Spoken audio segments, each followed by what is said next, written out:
The Apollo University, University of Leicester, 35 lakhs fees for 3-year BTech CSE UK.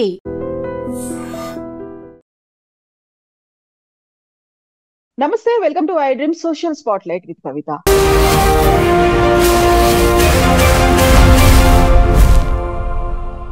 June 5, 2025న Japan ని మహా tsunami భూకంపం కుదిపేస్తుంది. Rio టస్కీ రాసినటువంటి ఒక భవిష్యత్తుకు సంబంధించినటువంటి చర్చ ఇప్పుడు జరుగుతోంది. యాక్చువల్ గా తను గతంలో చెప్పిన ప్రెడిక్షన్స్ అన్ని కరెక్ట్ అయ్యాయి. జూలై 5, 2025న కూడా జపాన్ అనేది అతలాకుతలం అవుతుంది, ప్రపంచ పటంలో లేకుండా పోతుంది. ఇలాంటి వార్తలు, ఊహాగానాలు ఎందుకని వినిపిస్తున్నాయి? యాక్చువల్ గా జపాన్ ఎందుకని భూకంప కేంద్రంగా ఉంటుంది? అక్కడ ఎక్కువగా భూకంపాలు ఎందుకు వస్తుంటాయి?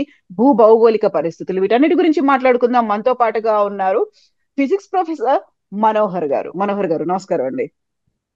ఎలా ఉన్నారు? Okay, fine fine madam, great. Japan ఎలా ఉంది? జపాన్ మనం అనుకున్నాం, నిన్న మనం డిస్కస్ చేసినట్టుగా ఆ, ఎలాంటి ఉపద్రవాలు ఏమి సంభవించలేదు.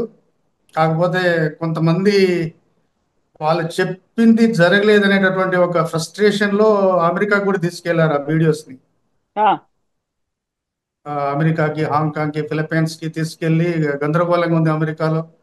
నిన్న ఏదో 5.5 రిక్టర్ స్కేల్ మీద ఇంటెన్సిటీ వచ్చిందని దాన్ని రిపీటెడ్ గా వీడియోస్ చేస్తూ వాళ్ళు చెప్పినటువంటి ఒక ఫాల్స్ ప్రాపగాండాని ఎస్టాబ్లిష్ చేయడానికి ఇంకా ప్రయత్నాలు చేస్తున్నారు కొంతమంది, కొన్ని వ్యవస్థలు.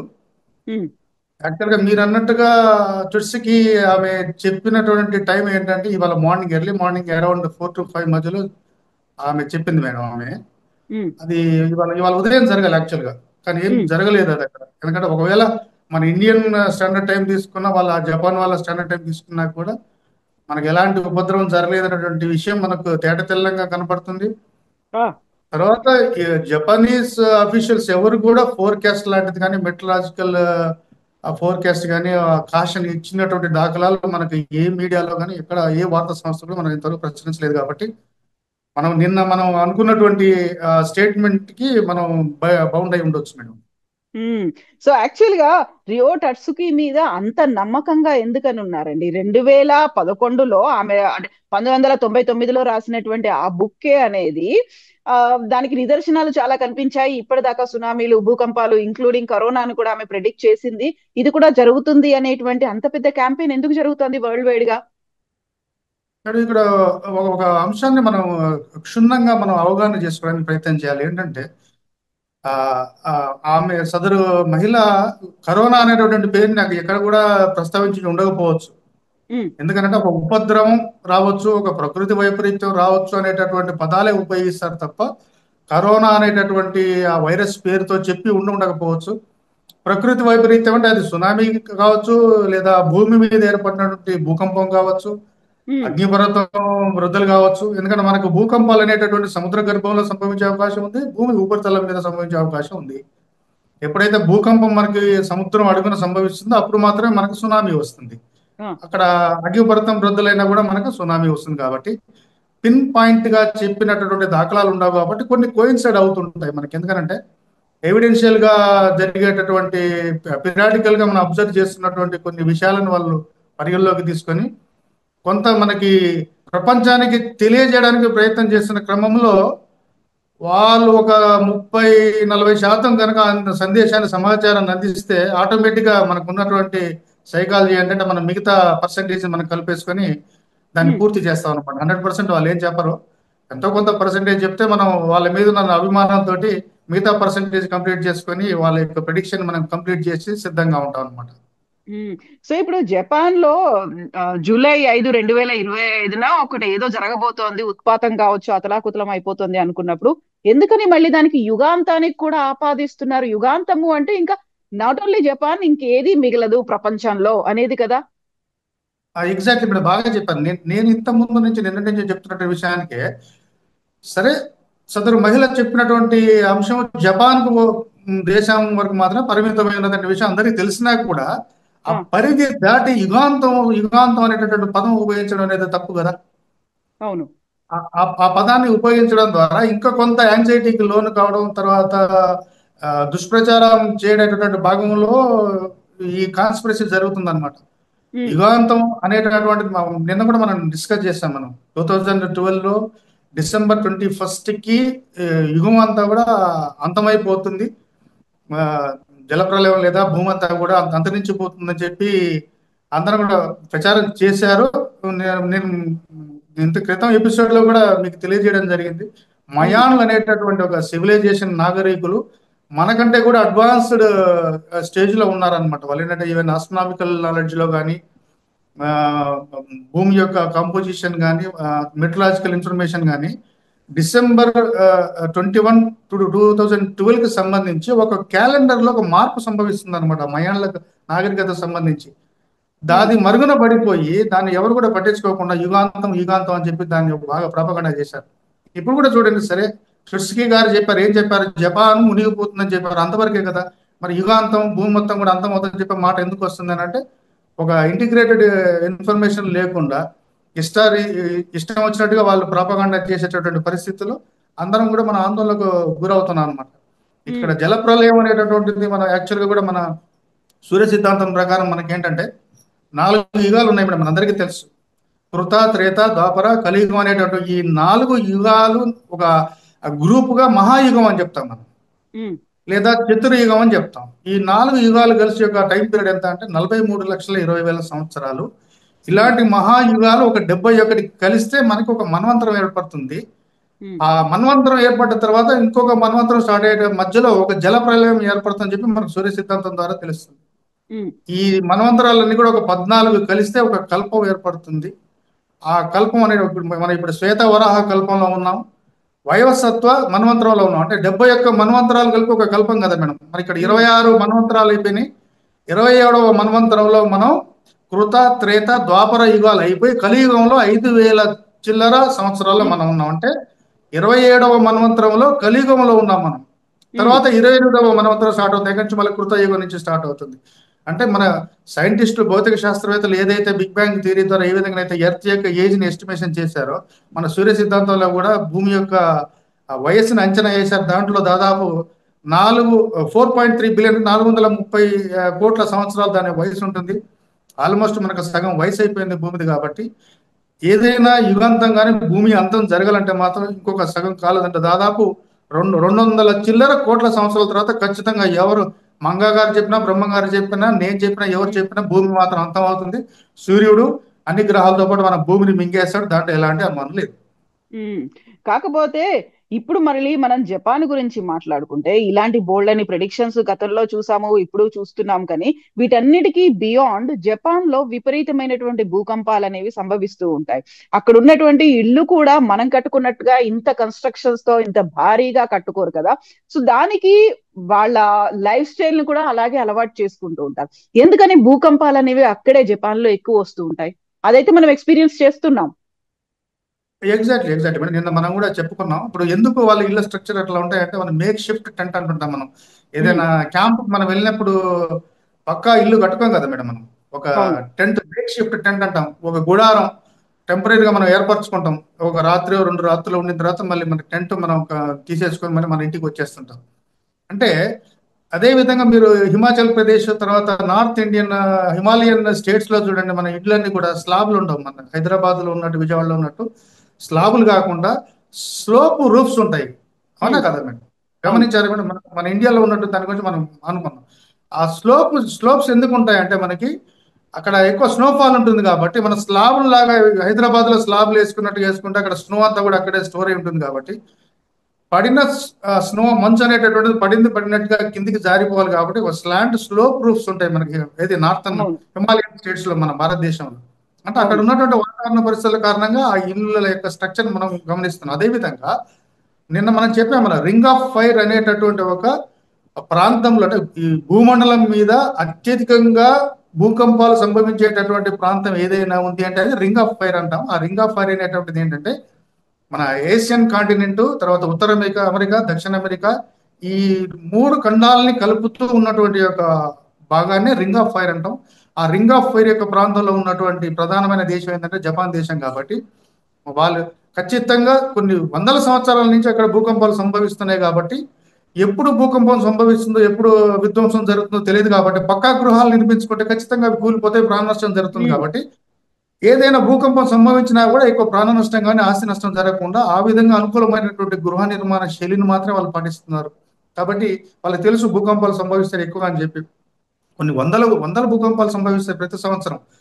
నిన్న మనం అనుకున్నాం రిక్టర్ స్కేల్ మీద 1 నుంచి 9 దాకా మనకు తీవ్రతని మనం భూకంపం యొక్క తీవ్రతను అంచడానికి మనం రిక్టర్ స్కేల్ మీద 1, 2, 3, 4 ఆ విధంగా 9 వరకు మనం అంచనా వేస్తుంటాం. దాదాపు కొన్ని వందల భూకంపాలు ఏర్పడ్డా కూడా రిక్టర్ స్కేల్ మీద 1, 2, 3 స్థాయిలో ఉన్నటువంటి భూకంపాలను మనకు స్పృశించలేము. We cannot sense the earthquakes. Richter scale 1, 2, 3, 4 నుంచి మనం కొంత సెన్స్ చేయగలుగుతాం.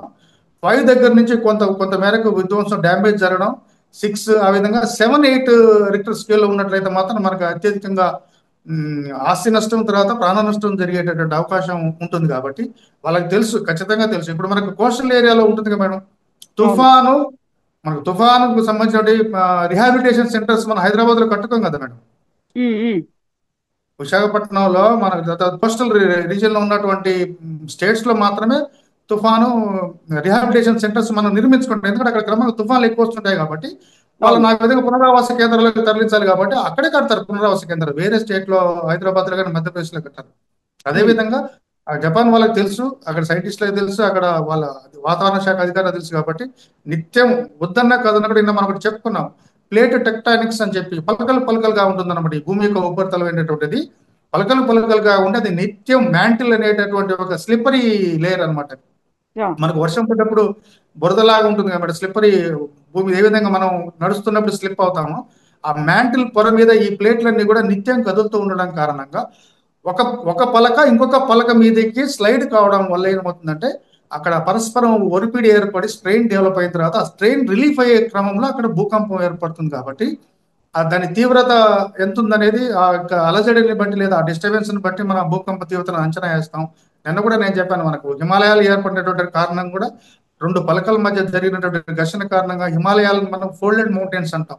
యంగెస్ట్ మౌంటైన్స్ అంత ఎర్త్, యంగెస్ట్ దాదాపు 400 మిలియన్ సంవత్సరాల క్రితం ఏర్పడినటువంటి హిమాలయాలు మన ఇండియన్ ప్లేట్ తర్వాత యురేషియన్ ప్లేట్ 2 కూడా ఘర్షించుకోవడం కారణంగా ఆ మధ్యలోంచి ఉద్భవించినటువంటి హిమాలయ పర్వతాలు ఫోల్డెడ్ మౌంటైన్స్ అంటాం. ఒకసారి మీరు గమనించుకున్నట్లయితే యాక్చువల్ గా ఈ ప్లేట్స్, ఈ పలకలు కదిలేటటువంటి యొక్క ప్రక్రియ మన భూకంపం గురించి మాట్లాడుకుంటున్నాం. కానీ మనకు ఈ మానవాళి ఈ జీవం ఏర్పడక ముందు కొన్ని మిలియన్ సంవత్సరాల క్రితం భూమి అంతా కూడా ఒకటే కాంటినెంట్ గా ఉంది, ఒకటే ఖండంగా ఉంది అనమాట.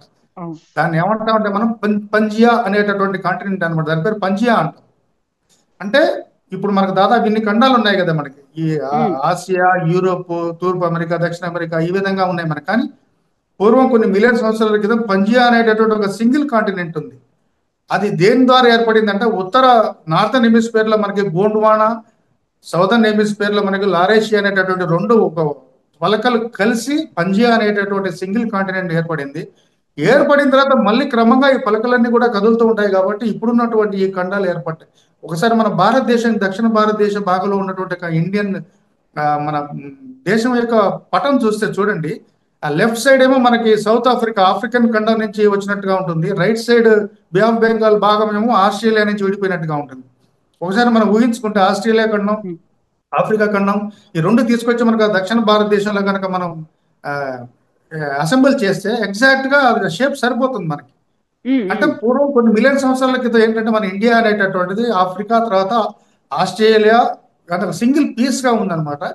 కొన్ని మిలియన్ సంవత్సరాల కాలంగా ఇది కదులుతుంటాయని చెప్పాం కదా మేడం. నిన్న మనం అనుకున్నాం ఏంటంటే ఈ ప్లేట్స్ అనేటటువంటి సంవత్సరానికి జస్ట్ 1 సెంటీమీటర్ లేదా 1.5 సెంటీమీటర్ లేదా కొన్ని మిల్లీమీటర్లు కదులుతూ ఉంటుంది. అంతకంటే ఎక్కువ దూరం ప్రయాణించలేవు కాబట్టి కొన్ని మిలియన్ లక్షల సంవత్సరాల పాటుగా ఈ పీస్ మన దక్షిణ భారతదేశం హిమాలయాలను టచ్ చేసినటువంటి యొక్క భారతదేశం యొక్క భాగం ఆఫ్రికా ఖండం నుండి ఆస్ట్రేలియా ఖండం నుండి విడివడిపోయి తూర్పు వైపున ప్రయాణం చేసి మన దగ్గర యురేషియా అనేటటువంటి ప్లేట్ కి అటాచ్ అయింది అనమాట. అంటే ఒకప్పుడు మనం దేంట్లో భాగం, మనం ఆఫ్రికా ఖండానికి ఆస్ట్రేలియా ఖండానికి భాగం. కాబట్టి ఇప్పుడు ఉన్నటువంటి ఈ మ్యాప్ కూడా స్థిరం అనేది చెప్పలేము మేడం. ఎందుకంటే కొన్ని లక్షల సంవత్సరాల తర్వాత ఖచ్చితంగా భారతదేశం విడిపడిపోవచ్చు, కొంత డిటాచ్ కావచ్చు. కాబట్టి ఈ మ్యాప్ అనేది స్థిరం కాదు. తర్వాత ఐస్ ఏజ్ అనేటటువంటి కాన్సెప్ట్ లో కూడా మనకి ఈ సముద్రాలు, ఈ పోలార్ ఐస్ క్యాప్స్ అనేటటువంటి కరడం కారణంగా ఈ సముద్రాలన్నీ కూడా మనం చూస్తున్నాం. రానున్న కొన్ని వేల సంవత్సరాల్లో శ్రీలంక మాయమైపోవచ్చు, లక్షద్వీపులు, అదేవిధంగా అండమాన్ నికోబార్ దీవులు కూడా సముద్రంలో మునిగిపోయేటటువంటి అవకాశం ఉంది. మళ్ళీ ఐస్ ఏజ్ బిగిన్ అయిన తర్వాత ఇవన్నీ కూడా మళ్ళీ మనకు కనిపించేటటువంటి క్రమంలో బే ఆఫ్ బెంగాల్ అనేటటువంటి ఒక సింపుల్ హుసేన్ సాగర్ లాగా మారే అవకాశం కూడా ఉంటుంది మనకి. బట్ ఇవన్నీ జరగడానికి, ఇంక్లూడింగ్ జపాన్ కావచ్చు, మీరు చెప్పినటువంటి శ్రీలంకలో, ఇవన్నీ జరగడానికి ఇప్పుడు జరగదు. కొన్ని వందలు వేల సంవత్సరాలు కాదు, లక్షల సంవత్సరాలు పట్టొచ్చు. 40,000 సంవత్సరాలు ఐస్ ఏజ్ మనకి మార్పులు జరిపి 40,000 సంవత్సరాలు జరుగుతుంటాయి. ఇప్పుడు మనం ఉన్న మీరు అన్నట్టుగా కాంటెంపరీ మనం ఊహించుకుంటే ఇప్పట్లో ఇప్పుడు ఉపద్రవం జరిగేటటువంటి పరిస్థితి లేదు. నిత్యం జపాన్ లో వంగా గారు చెప్పినా కూడా, సైంటిస్ట్ చెప్పినా, ఎవరు చెప్పినా కూడా ప్రతిరోజు 3 నుంచి 4 భూకంపాలు జపాన్ లో వస్తూనే ఉంటాయి. ప్రతి సంవత్సరానికి కొన్ని వందలలో భూకంపాలు వస్తూనే ఉంటాయి. రిక్టర్ స్కేల్లో 4 తీవ్రత నుంచి పైకి ఉన్నటువంటి వాటి మాత్రమే అవి విధ్వంసం సృష్టిస్తాయి. కాబట్టి వాళ్ళు మెంటల్ గా ప్రిపేర్ అయ్యారు. ఖచ్చితంగా జపాన్ ప్రజలు, జపాన్ అధికారులు, యంత్రాంగం అంతా కూడా రాబోతున్నటువంటి భూకంపాలకి వాళ్ళకి సన్నద్ధంగా ఉన్నారు, మానసికంగా వాళ్ళు సిద్ధంగా ఉన్నారు. కాబట్టి ఎవరు ప్రెడిక్ట్ చేసినా చేయకున్నా కూడా వాళ్ళ ఏర్పాట్లో వాళ్ళు ఉంటారు. కాబట్టి ఈ రోజు కాకపోతే ఏ రోజైనా కూడా భారీ గతంలో కూడా వచ్చింది మనకు భూకంపం వచ్చిన తర్వాత న్యూక్లియర్ ప్లాంట్స్ కూడా బాగా డ్యామేజ్ అయినాయి. కాబట్టి వాళ్ళు మెంటల్ గా ప్రిపేర్ అవుతుంటారు. విచిత్రంగా ఏంటంటే మన భారతదేశంలో రకరకాల మీడియాలో మనకు వార్తలు వస్తున్నాయి, కానీ జపాన్ నుంచి జెన్యున్ ఇన్ఫర్మేషన్ కానీ అథెంటిక్ ఇన్ఫర్మేషన్ కానీ మనకి ఇంతవరకు ఏది రాలేదు. ఎందుకంటే ఒకసారి ఊహించండి మేడం, మనకి అలాంటి పరిస్థితి ఉంటే జపాన్ యొక్క మెటలాజికల్ డిపార్ట్మెంట్ ఖచ్చితంగా ఈ పాటికి హెచ్చరికలు జారీ చేసేది కదా మేడం, సునామీ హెచ్చరికలు కానీ చేసి. అలాంటి పరిస్థితులు మనం ఏం చూడట్లేదు. కానీ సరే, కొంత మనం యాంటిసిపేట్ చేసి వాటికి సంబంధించిన విశ్లేషణ చేయడంలో తప్పలేదు. కానీ పరిధి దాటి అనవసరమైనటువంటి ఆందోళనకు గురయ్యి ఒక రాంగ్ ఇన్ఫర్మేషన్ చేయడం ద్వారా ఒక సైంటిఫిక్ టెంపర్ మనం కోల్పోతాం. ఇప్పుడు ఉన్నటువంటి స్టూడెంట్స్ కానీ జనరేషన్ కానీ ఏంటంటే నాయన పులి వచ్చేట స్టోరీ లాగా అయిపోతుంది. పులి రాకుండా కూడా 3 సార్లు పులి వచ్చింది చెప్పి తండ్రికి చెప్పినట్టు కొడుకు 4వసారి నిజంగా పులి వచ్చినప్పుడు ఆ పులి అబ్బాయిని మింగేస్తుంది. తండ్రి ఏమనుకుంటాడంటే అబద్ధం చెప్తున్నాడు అనుకుంటాడు. కాబట్టి జెన్యున్ గా ఉండేటటువంటి విషయాన్ని కనుక మనం ప్రజలకు తెలియజేస్తే వాళ్ళు అలర్ట్ గా ఉండేటటువంటి అవకాశం. ఈ విధంగా చిన్నదానికి పెద్దదానికి కూడా మనం ఒక రాంగ్ ప్రాపగాండా క్రియేట్ చేసి ఒక సైంటిఫిక్ యాటిట్యూడ్ లేకుండా ఇష్టం వచ్చినట్టుగా వదిలేదు. చూడండి, చాలా వీడియోస్ మనం చూసాం. జల ప్రళయం స్టార్ట్ అయింది, యుగాంతం మొదలైపోయింది, జపాన్ అని మొదలు పెట్టారు. నాకైతే అర్థం కావట్లేదు. సిగ్నల్స్ కూడా దొరకట్లేవు అనే మాటతో పాటుగా ఒక రకమైనటువంటి పానిక్ కూడా క్రియేట్ అయింది. అక్కడ ఉన్నటువంటి టూరిజం మీద ఎఫెక్ట్ పడుతోంది. ఇవన్నీ మాటలు కూడా వినిపిస్తున్నాయి కదా. అదే మనం అనుకున్నాం కదా మేడం. యాక్చువల్ గా నేను చెప్పాను, ఇంటర్నెట్ సిగ్నల్ అనేటటువంటిది చాలా మంది అనుకున్నట్టుగా శాటిలైట్స్ ద్వారా రాదు. సముద్రాల అడుగున పెద్ద పెద్ద కేబుల్స్ ద్వారా మనకు ప్రపంచవ్యాప్తంగా ఇంటర్నెట్ సర్వీస్ డేటా ప్రొవైడ్ చేస్తుంటారు డేటా ప్రొవైడర్స్. కాబట్టి ఆటుపోట్లు ఏర్పడినప్పుడు తర్వాత కేబుల్స్ లో మనకి ఫ్లక్చుయేషన్స్ ఉంటాయి కదా మేడం. ఒక చిన్న సమస్య వచ్చినంత మాత్రాన ఒక పవర్ బ్రేక్ డౌన్ ఒక 5 నిమిషాలు 10 నిమిషాలు జరుగుతుంది మేడం. అన్నంత మాత్రాన అంధకారం అయిపోయింది రాష్ట్రం అని చెప్పి మనం అనుకోం కదా. మెయింటెనెన్స్ కావచ్చు, పవర్ మెయింటెనెన్స్ కావచ్చు, ఏదైనా కావచ్చు, కానీ ఒక 5 నిమిషాలు పవర్ పోయినంత మాత్రాన రాష్ట్రం అంతా కూడా అంధకారంలో మునిగిపోయిందని చెప్పి లాంటి ఉదాహరణలు తీసుకోకుండా ఆ చిన్న చిన్న ఫ్లక్చుయేషన్స్ నిన్న మనం అనుకున్నాం. విమానాలు రద్దు చేస్తారు, ఆటోమేటిక్గా రద్దు చేస్తారు. ఎవరైనా ఏదో ఉపద్రవం వస్తుందని చెప్పి, భూకంపం వస్తుందని చెప్పి రద్దు చేసేటటువంటి అవకాశాలు కదా. అక్కడ ఉన్నటువంటి కారణాలు ఏంటి అనేటటువంటి ఒరిజినల్ ఫేజ్ లో మనకి ఎవరికి కూడా అందలేదు. And this is all speculation అనమాట. స్పెక్యులేషన్స్ కారణంగా ఏంటంటే స్పెక్యులేషన్ ఏం చేస్తుంది, మనకి మన ఇష్టారీత్యంగా ఇష్టం వచ్చినట్టుగా మనం దాన్ని కంక్లూడ్ చేసుకుంటాం. కాబట్టి ఇప్పుడు నిన్న జరిగింది almost discussion 2 days week days ముందు నుంచి చాలా మీడియాలో మనం చూస్తున్నాం ఇది జపాన్ సంబంధించి. వెరీ పర్టికులర్ గా 24 hours బ్యాక్ నుంచి మీరు తర్వాత మిగతా చాలా మంది కూడా డిస్కషన్ స్టార్ట్ చేశారు. ఆల్మోస్ట్ ఇప్పుడు ఈ రోజు noon July 5th, 2025 almost half of the day has been passed. There is no such symptom. మనం అనుకున్నట్టుగా ఎలాంటి సిమ్టమ్ కానీ సంకేతం కానీ మనకి ఇంతవరకు రాలేదు. కాబట్టి ఖచ్చితంగా ఇలాంటి అనారోగ్యకరమైనటువంటి తర్వాత అన్సైంటిఫిక్ ప్రెడిక్షన్స్ కి మనం ఊతం ఇవ్వకుండా, ఇప్పుడు చాలా మంది బ్రహ్మం గారి కాలజ్ఞానం కానీ, వాంకా గారి గురించి చెప్తారు, ఇదంతా కూడా సైంటిఫిక్. చాలా మంది మన వాళ్ళు అంటుంటారు what is the base what is the scientific base for their prediction అని చెప్తారు. దానికి మనం చెప్పలేం కదా మేడం. ఎందుకంటే మ్యాథ్స్, ఫిజిక్స్, కెమిస్ట్రీ, బయాలజీ లాంటివి మనం లాబొరేటరీలో ప్రూవ్ చేయగలుగుతాం, కానీ we cannot provide a scientific base for these anticipations and predictions. కాబట్టి హేతువాదులు ముందుగా వాళ్ళు ఒప్పుకోరు, చాలా షార్ప్ గా ఉంటారు వాళ్ళు. కాకపోతే ఏంటంటే మనం అనుకున్నటువంటి కొన్ని ఆస్పెక్ట్స్, కొన్ని concepts, there are many concepts and parameters beyond science which cannot be proved in a laboratory. మనకు తెలుస్తుంది మేడం. లవ్, అఫెక్షన్, ఎమోషన్స్ అనేటటువంటి వాటిని మనం ల్యాబ్ లో ప్రూవ్ చేయలేం కదా మేడం. తర్వాత కొన్ని సాంఘిక కట్టుబాట్లు ఉంటాయి. మ్యారేజ్ అనేటువంటి ఈ హేతువాదులు వాళ్ళ పరిధి దాటి కూడా చెప్తుంటారు, భగవంతుని దయ ఏముంది, ఆడా మగ కలిసి సంతానం కలుగుతుంది అని చెప్పి చాలాసార్లు నాతో కూడా వాదించే అవకాశాలు ఉన్నాయి. ఆడా మగ కలిసి సంతానం కలుగుతుందని చెప్పి వాయు వరుసలు మారి మనం ప్రవర్తించాం కదా మేడం. అంటే సోషల్ టాబూస్, తర్వాత కొన్ని ఎమోషన్స్, కొన్ని ఎఫెక్షన్స్ అనేటటువంటి ఉంటాయి కాబట్టి వాటికి మనం సైంటిఫిక్ బేస్ ఇవ్వలేము. ఈ యాంటిసిపేషన్స్ ప్రిడిక్షన్స్ అనేటటువంటి ఏంటంటే కొంత ప్రాబబిలిటీ ప్రకారం తీసుకుంటారు అనమాట. మేబీ 0 or 100 ఆ ప్రాబబిలిటీని బట్టి కొన్ని మనం ఏం చేస్తాం అంటే ఫెయిల్ అయినటువంటి యాంటిసిపేషన్స్ కి మనం ఎక్కువ మనం ప్రాధాన్యత ఇవ్వం. మీరు అన్నారు కదా మేడం, సునామీ కానీ కరోనా కానీ, out of many predictions 1 or 2 coincide కావడం వల్ల ఏంటంటే we are mentally prepared to face whatever she predicted or anticipated on the today.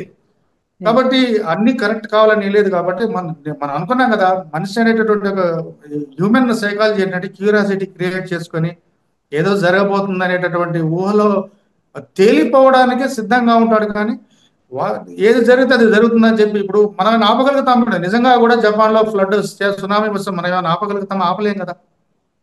Let it happen. కాబట్టి దానికి సంబంధించినటువంటి ఏర్పాట్లలో మనం ఉంటాం, మెంటల్ గా ప్రిపేర్ అయి ఉంటాం. కాబట్టి ప్రకృతి వైపరీత్యాలు అనేటటువంటి దాన్ని మనకి ఇప్పుడు సునామీకి కూడా కొన్ని నిమిషాల ముందు మనం ఎక్స్పెక్ట్ చేయగలుగుతాం. ఎందుకంటే ఆల్రెడీ ఎర్త్క్వేక్ ఏర్పడిన తర్వాత సునామీ వస్తుంది కాబట్టి దాని కొంత మనకు వెసులుబాటు ఉంది. ఎందుకంటే మనకి ఓషన్స్ లో మనకు ఆల్రెడీ, కాబట్టి ఆ ఏర్పాటు సునామీకి మనకి ఏర్పాట్లు ఉన్నాయి. కానీ ఈ ఎర్త్క్వేక్ ను మనం చేసేటటువంటి పరిస్థితి ఎక్కడ లేదు. కాబట్టి ఆ ప్రెడిక్షన్ అనేటటువంటి దాన్ని మాత్రం మనం యాక్సెప్ట్ చేయలేము మేడం. అది ఎస్ అండి మనోహర్ గారు, థ్యాంక్ యూ సో మచ్ అండి. Thank you. ఓకే. నిజంగా ప్రస్తుతం ఉన్నటువంటి సమాజం దేనికి ప్రయారిటీ ఇస్తుంది? ఆర్థిక సంబంధాల చుట్టూ మాత్రమే తిరుగుతుంది. మళ్ళీ ఎన్నికలంగానే చాలా విరక్తి కలుగుతాను. మంచి అనిపిస్తుంది కదా, లేడీస్ కూడా ఛాలెంజింగ్ జాబ్స్ చేసినప్పుడు చాలా బాగుంటది. ట్రాఫిక్ అసిస్టెంట్స్ గా నియమించిన ట్రాన్స్జెండర్స్ అందరితో సాల్యూట్ చేయించుకుంటున్నారు. ఫుడ్ డెలివరీ ఇవ్వటానికి వెళ్ళినటువంటి డెలివరీ బాయ్ అనిల్ పై కళ్ళ ముందు